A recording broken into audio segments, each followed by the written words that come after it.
You might have seen on the news this week that 2/3 of Australians have almost no idea that there are 23 million people facing starvation right now. This crisis has exceeded the Syrian civil war as the biggest humanitarian disaster of our time. And yet most of us have no idea that it's even happening. If you're here with us tonight, you're an exception. You know that it's happening. You've probably got some questions about why. So today we have 3 speakers with their own perspectives. We're going to kick off with Jess Lees, who was looking after the Australian Red Cross response to the crisis. Recently, she visited Somalia to assess how we could best help. And afterwards, she said it was the worst crisis she'd ever seen. She's here to tell us why. Please join me in welcoming Jess to the Red Talk stage.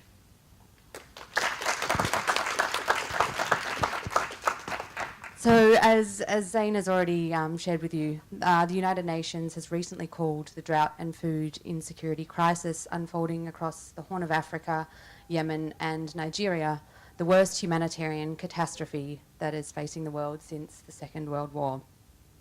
The scale of what we are witnessing across these countries is absolutely enormous. More than 20 million people are facing starvation. Famine has already officially been declared in South Sudan, and Yemen, Nigeria and Somalia are all teetering on the edge.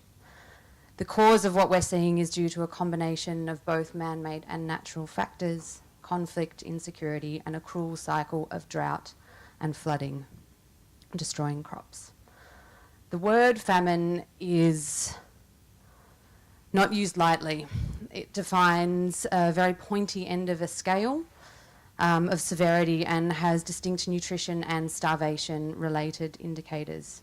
It's a technical term, it's not a vague term, and it's not a blanket definition, and that's something that a lot of people don't actually realise. So famine is not something that just happens overnight. There are warning signs, and famine is absolutely preventable. To make things even bleaker in this picture, on top of the prevailing food insecurity across these countries, is another evolving layer of the spread of disease.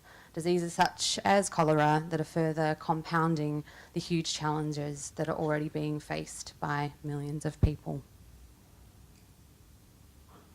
So if you're anything like me, and I think that a lot of you probably are, otherwise you wouldn't be here tonight, some of these numbers can seem pretty daunting.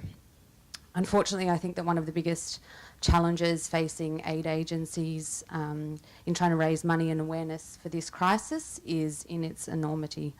It seems to be particularly challenging for us as Australians, so far away from the rest of the world, that the concept of millions of people literally starving so far away, it's quite hard to comprehend and quite hard to feel really emotionally attached to. The numbers don't really tell a story. They're a bit nameless and they're a bit faceless and they're a little bit overwhelming to really grapple. And so for this reason, I'd like to talk to you specifically about a few of the people who we actually met on the recent visit that we took to Somaliland a few months ago. So the first person I would like to introduce you to is Sarah, who's sitting in the middle there in the pink. Sarah is a young mother of 6 girls. So when we met Sarah in Somaliland and her beautiful family, they were able to show us, as you can see in this picture, the rice that they had just borrowed from one of their neighbours. That this tiny amount of rice was to be the only food that Sarah and that Sarah's family were to eat that day. Like thousands of other mothers across the country, Sarah herself was actually going without so that her children could eat. And when we met Sarah, she hadn't eaten for 6 days. Sarah didn't actually have to travel far to collect water, but when she did, it was basically scraped from the bottom of a dirty well. The water itself was putrid green, the dam was filled with plastic and rubbish, and it was just downright filthy. It was putrid. Watching Sarah and her daughter collect the water, it was hard not to reflect on how such a simple task was so fraught with challenges, risks and barriers. So much work was required to scrape through with the absolute bare minimum basics, such high risk and such little reward.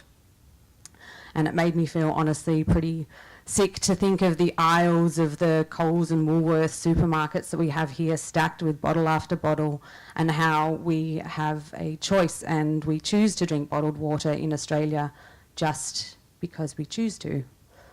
We don't have to. Our water won't give us cholera, it won't make us sick, and it won't kill us, and we don't have to walk for long distances in the hot sun to collect it. It's amazing how easy it is to take for granted the fact that we can drink what comes out of the tap and we can afford to elect not to. Compared with many other people in Somaliland and elsewhere across the region though, Sarah is actually considered to be quite lucky. She has food, even only once in 6 days, and she has water, even though it can risk killing her and her family or making them extremely sick. The second person who I want to talk to you about is someone whose name I didn't actually catch, and he's one of the gentlemen who's sitting down in this picture here. And he was one of the first people we spoke to in the first community that we visited. He was one of the elders of this village, and he's lived through many, many droughts, including the drought in 2011 that killed over 200,000 Somalis. We asked him his thoughts on what he had seen over the past 3 years and how it compared to what he had already lived through. He quite simply said to us that this was by far the worst drought that he had ever seen. When we asked him his thoughts on why things were continuing to deteriorate over the years, he paused for reflection and said that he thought it was related to the fact that people continued to cut down trees. I found this very sad and very powerful, especially in light of some of the recent geopolitical events. This man was a very real and very human face of climate change, someone who probably didn't even know what climate change actually was, but is being affected by far worse than the majority of the world. And it was really evident that global decisions, such as the US pulling out of the Paris Agreement, mean a lot, especially in the remote corners of drought-affected Somaliland.